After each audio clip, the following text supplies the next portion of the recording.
حضرت سیدنا امام ابن حبان رحمۃ اللہ تعالی علیہ نے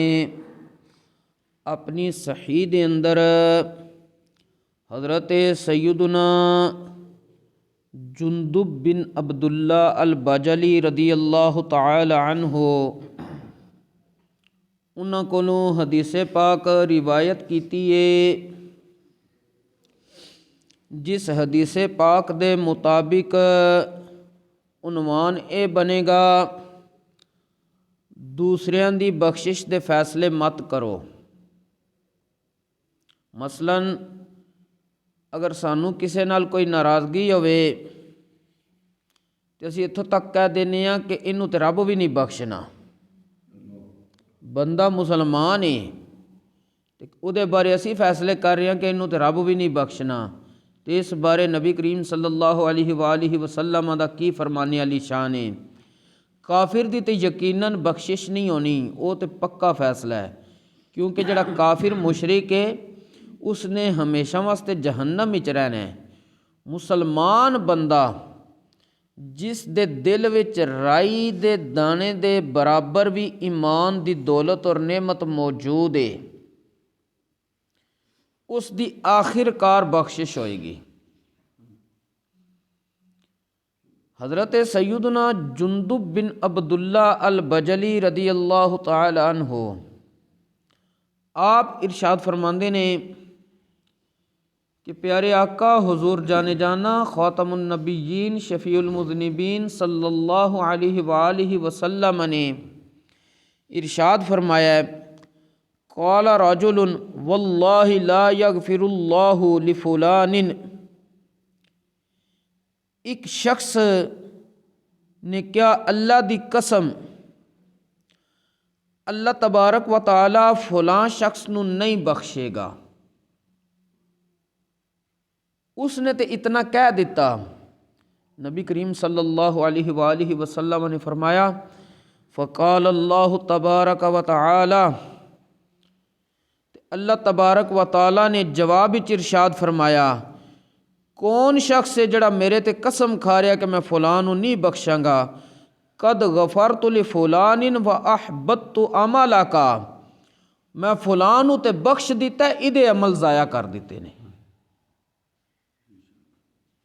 اس حدیث پاک چے پتہ چلدا ہے کہ اسی فیصلے نہیں کر سکتے کہ فلاں نو رب نہیں بخشے گا، فلاں نو نہیں بخشے گا۔ ہاں ایک بندہ ہے او دے کولو سری واضح الفاظ وچ اللہ تبارک و تعالیٰ دی شان وچ بے ادبی ہو جاندی ہے، یا نبیاں وچوں کسے نبی دی شان وچ بے ادبی ہو جاندی ہے، یا ختم نبوت دے عقیدے وچوں فرق لیندا ہے، اسی طرح او اللہ دے فرشتیاں دا انکار کر دیندا ہے، جنت دوزخ دا انکار کر دیندا ہے، میزان تے نامہ اعمال دے تلنے دا انکار کر دیندا ہے، پل صراط تو گزرنے دا انکار کر دیندا ہے،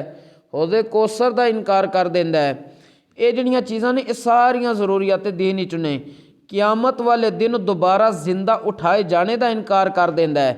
انہاں وچوں کسے دا بھی انکار کرے گا بندہ مسلمان نہیں رہے گا۔ جس وقت مسلمان نہیں رہے گا تو پھر بخشش دا سوال ہی نہیں ہوندا۔ لیکن جڑے بندے دے عقائد درست نے عملاں وچوں کمزور ہے، عقائد درست نے عملاں وچوں کمزور ہے، اسی فیصلہ نہیں کر سکتے کہ رب انہوں نہیں بخشے گا تو جڑا زیادہ عمل کر رہا اس نو بخش دے گا۔ ہاں یہ الگ چیز ہے کہ جس بندے نے اچھے عمل کیتے نے اخلاص نال، اللہ تبارک و تعالی امید ہے کہ اس دا حساب آسان فرمائے گا، اور جس نے دلیری نال ہٹ درمی نال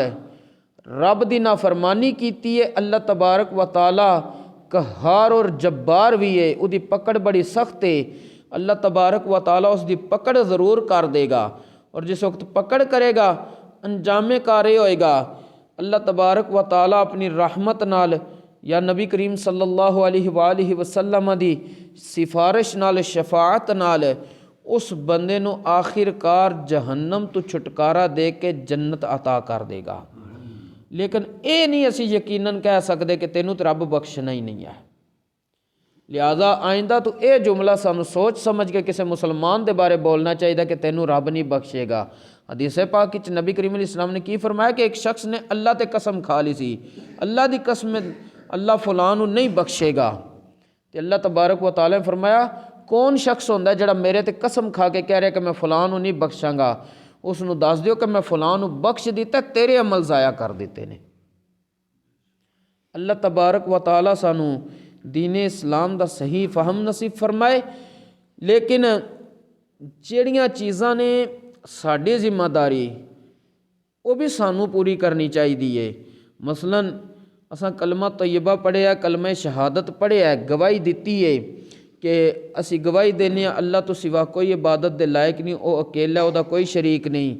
اور نبی کریم صلی اللہ علیہ وآلہ وسلم اللہ دے بندے اور اس دے رسول نے، تے اس کلمے دے جڑے تقاضے نے وہ بھی سانو پورے کرنے چاہیے نے۔ تقاضے پورے کران گے تے کامیابی دی امید جلدی ہے، تے جے تقاضے پورے نہیں کران گے تے پھر جڑی چیز ایک دفعہ خراب ہو جائے انہوں درست کرنا پیندا ہے۔ اللہ تبارک و تعالی سانو دین اسلام دا فہم نصیب فرمائے اور اس دے مطابق عمل دی بھی توفیق نصیب فرمائے۔ وما توفیقی الا باللہ۔